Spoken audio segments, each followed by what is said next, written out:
Mahal, oh, kain ka na. Anong ulam ko? Kanin. Naku, wala eh. Pagpasensyahan mo na, wala tayong budget ngayon. Alam ko na.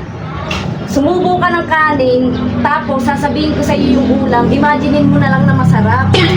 Sige. Dito, kain ka na. Adobong manok. Sarap! Isarkin, adobong manok yun eh. Nilagang baka. Masarap! Diba? Galing! Kasi masarap ang sabaw yan. Bicol Express. O, diba? Masarap. Huwag ka nang malungkot, mahal. Hayaan mo pag nakadilihensya tayo, bibili ako ng masarap na ulam. Mahirap lang kasi tayo eh. Hayaan mo. Hindi naman ako umiyak dahil mahirap ang buhay natin eh. Eh bakit? Ang anghang ng Bicol Express. Siling labuyo kasi ang kinain mo, oh. Nakain mo yung sili.